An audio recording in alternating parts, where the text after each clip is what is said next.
అందరికీ నమస్కారం. తెలుగు విద్యా వికాసం యూట్యూబ్ ఛానల్ స్వాగతం. నా పేరు ఎండమూరి రాజేశ్వరి. తెలుగు వ్యాకరణ తరగతుల్లో భాగంగా చందో ప్రకరణంలో వృత్త పద్యాల గురించి చెప్పుకుంటున్నాం. అందులో వృత్త పద్యాలలో రెండవదైన చంపకమాల పద్యం గురించి ఇప్పుడు మీకు వివరిస్తాను. చంపకమాల అంటే అర్థం ఏమిటి? సంపెంగ పూల దండ. చంపకం అంటే సంపెంగ పువ్వు, మాల అంటే దండ. అంటే ఆ పద్యం యొక్క నడక తీరు సంపెంగ పూల దండలా ఉంటుందన్నమాట. ఇప్పుడు ఇది వృత్త పద్యానికి చెందినది. ఇందులో 4 పాదాలు సమానంగా ఉంటాయి. ప్రతి పాదానికి నజ, భజ, జజర అని గణాలు వస్తాయి. ప్రతి పాదానికి 21 అక్షరాలు ఉంటాయి. ప్రతి పాదంలో 1వ అక్షరానికి 11వ అక్షరానికి యతిమైత్రి చెల్లుతుంది. ప్రాసనీయము ఉంటుంది. ఇవి ఈ పద్యం యొక్క లక్షణాలు.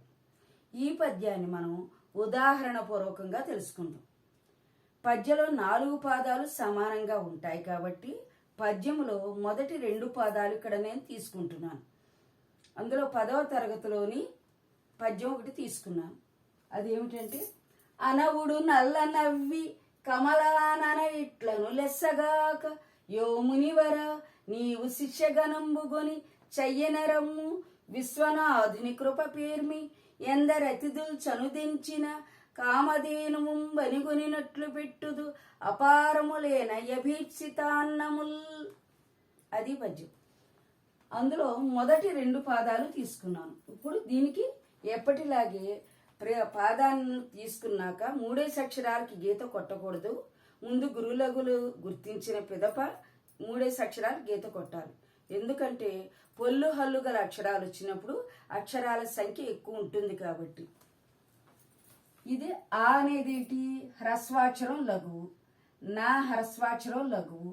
ఉరు ఊ హ్రస్వాక్షరం లఘువు. డు హ్రస్వాక్షరం లఘువు. నల్ల అనేది ఇప్పుడు లా అనేది ఏంటి? ద్విత్వాక్షరం కాబట్టి దాని ముందు ఏమవ్వాలి? గురువు అవ్వాలి. ఇది హ్రస్వాక్షరం లఘువు. ఇక్కడ నవ్వి అన్నప్పుడు ఇక్కడ కూడా ద్విత్వాక్షరం వచ్చింది కాబట్టి ఈ ముందుది గురువు, ఇది లఘువు. ఇది హ్రస్వాక్షరం లఘువు. హ్రస్వాక్షరం లఘువు. దీర్ఘాక్షరం గురువు. హ్రస్వాక్షరం లఘువు. హ్రస్వాక్షరం లఘువు.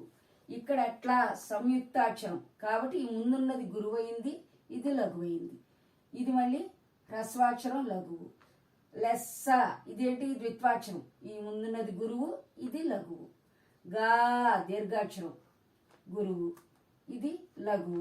యో దీర్ఘాక్షరం కాబట్టి గురువు. ఇప్పుడు 3 అక్షరాలకి గీత మనం కొట్టొచ్చు. ఇప్పుడు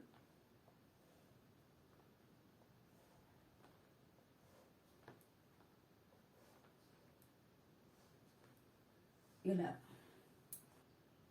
ఇప్పుడు గణాలు ఎలా గుర్తించాలంటే, ఆది గురువు భగణం, మధ్య గురువు జగణం, అంచె గురువు సగణం, ఆది లఘువు యగణం, మధ్య లఘువు రగణం, అంత్య లఘువు తగణం. 3 గురువులుంటే మగణం, 3 లఘువులుంటే నగణం. అవి నోటికి వచ్చేస్తే గుర్తించవచ్చు. లేదా పక్కనే మనం యమాత రాజవానస లఘం అనే సూత్రం వేసుకునేనా గురువులు గుర్తించవచ్చు. ఇప్పుడు ఏంటి? 3 లఘువులు వచ్చాయి కాబట్టి ఇదేమైంది? నగణం. మధ్య గురువు ఎప్పుడు? జగణం. ఆది గురువు భగణం. మళ్ళీ మధ్య గురువు జగణం. నజ భజ. మళ్ళీ ఇక్కడ జగణం. మళ్ళీ ఇక్కడ జగణం. మధ్య లఘు రగణం. నజ భజ జజర. నజ భజ జజర. ఇప్పుడు అక్షరాలు ఎన్ని ఉన్నాయో లేవో చూసుకోవాలి. ఇక్కడ 3, 3, 6, 9, 12, 15, 18, 20, 21, 19, 20, 21. వరుసగా 3 ఉన్నాయి కాబట్టి 7, 3, 21 చెప్పేసుకోవచ్చు. ఇక్కడ ఆ అనే అక్షరానికి 1, 2, 3, 4, 5, 6, 7, 8, 9, 10, 11. ఇక్కడ లా మీద ఉన్న ఆ అనే అచ్చుకి యతిమైత్రి సరిపోయింది అనమాట. ఇక్కడ ఏమని రాసుకోవచ్చు మనం? మొదటి అక్షరం. ఇదంతా రాయలేకపోతే 1వ అక్షరం,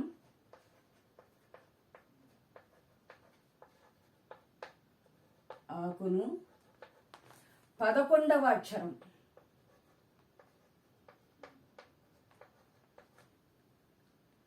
లా.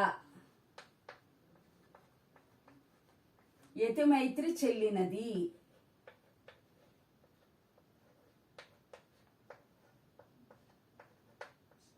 లేదా సరిపోయినది. చూసారు 11 అక్షరం ఉందా లేదా చూడండి. 3 3 6 7 8 9 10 11 సరిపోయింది. ఇప్పుడు మునివర నీవు శిష్యగణముగొని చెయ్యనరము విశ్వనాథుని కృప పేర్మి.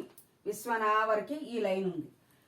ఇప్పుడు ము లఘువు హ్రస్వాక్షరం కదా, నీ హ్రస్వాక్షరం కదా లఘువు, వా హ్రస్వాక్షరం కదా లఘువు, రా హ్రస్వాక్షరం కదా లఘువు, నీ దీర్ఘాక్షరం కదా గురువు, ఊ హ్రస్వాక్షరం లఘువు, శిష్య సంయుక్తాక్షరం కాబట్టి ఇది గురువు ఇది లఘువు. ఇక్కడ మళ్ళీ గా హ్రస్వాక్షరం లఘువు, నా హ్రస్వాక్షరం లఘువు, ముమ్ నిండు సున్నకలాక్షరం గురువు, గో హ్రస్వాక్షరం లఘువు, నీ హ్రస్వాక్షరం లఘువు, యా ఇదేంటి ద్విత్వాక్షరం కాబట్టి ముందున్నది గురువు ఇది లఘువు, నా హ్రస్వాక్షరం లఘువు. ఇక్కడ మూ కింద మా వస్తుంది అంటే ద్విత్వాక్షరం ఇది గురువు ఇది లఘువు.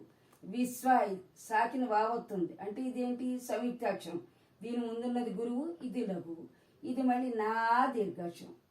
అది ఇప్పుడు 3 అక్షరాలు గీత కొడదాం.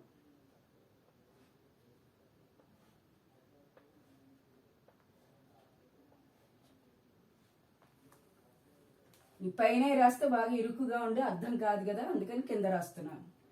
ఇప్పుడు ఏమైంది, పైన చెప్పిన విధంగానే ఇక్కడ కూడా 3 లఘువులు వచ్చాయి కాబట్టి ఇక్కడ ఏమైంది నగణం, మధ్య గురువు జగణం, ఆది గురువు భగణం, మధ్య గురువు జగణం, మళ్ళీ మధ్య గురువు జగణం, మళ్ళీ మధ్య గురువు జగణం, మధ్య లఘు రగణం. ఇక్కడ మొదటి అక్షరం ఏంటి ము. 21 అక్షరాలు వచ్చేలేదో చూద్దాం. 1 2 3 4 5 6 7 8 9 10 11 13 14 15 16 17 18 19 20 21 సరిపోయాయి. 11వ అక్షరానికి ఎత్తిస్తాము అంటే 2 3 4 5 6 7 8 9 10 11 దీనికి అనమాట. ఇప్పుడు ఏం రాసుకోవాలి, 1వ అక్షరం 1వ అక్షరమైన మూకును 11వ అక్షరమైన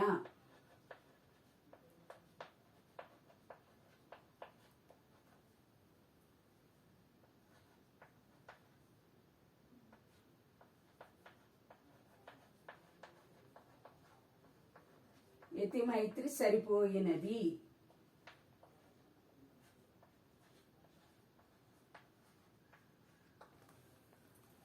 అర్థమైందా?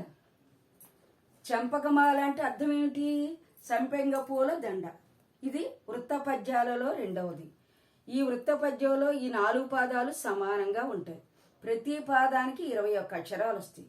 ప్రతి పాదంలో 1వ అక్షరానికి 11వ అక్షరానికి యతిమైత్రి సరిపోతుంది. ప్రాసనీయము ఉంటుంది. నజ భజ జజర అనే గణాలు వస్తాయి. ఇది లక్షణాలు. దానికి ఇక్కడ మీకు 2 పాదాలు తీసుకుని గణ విభజన చేసి చూపించాయి ఇందులో మీకు. ఎందుకంటే ప్రాసనీయమం పాదనీయమం ఉంటుందని చెప్పుకున్న 4 పాదాలు సమానం అని. ఇక్కడ అనవుడు ఇది ఏంటి, పద్యంలో మొదటి అక్షరము యతి అవుతుంది, 2వ అక్షరం ప్రాస అవుతుంది. 2వ అక్షరం ఇక్కడ నా ఉంటే ఇక్కడ ఏముంది నీ ఉంది. 2వ అక్షరం ఎప్పుడైనా ప్రాసాక్షరం హ్రస్వం అయితే హ్రస్వం అవుతుంది, దీర్ఘమైతే దీర్ఘం అవుతుంది, గురువు అయితే గురువు, లఘు అయితే లఘువు, సంయుక్తాక్షరం అయితే సంయుక్తాక్షరం, ద్విత్వాక్షరం అయితే ద్విత్వాక్షరం ఒకే గుణింతానికి సంబంధించి ఉంటాయన్నమాట. అలా ఉంటేనే అది ప్రాస నియమం కలిగినది అని చెప్పొచ్చు. ఇప్పుడు మీకు చంపకమాల పద్యం అర్థమైంది కదా. ఈ వీడియో కనుక మీకు నచ్చినట్లయితే లైక్ చేయండి, షేర్ చేయండి, సబ్స్క్రైబ్ చేసుకోండి. మరొక వీడియోతో మళ్ళీ కలుద్దాం.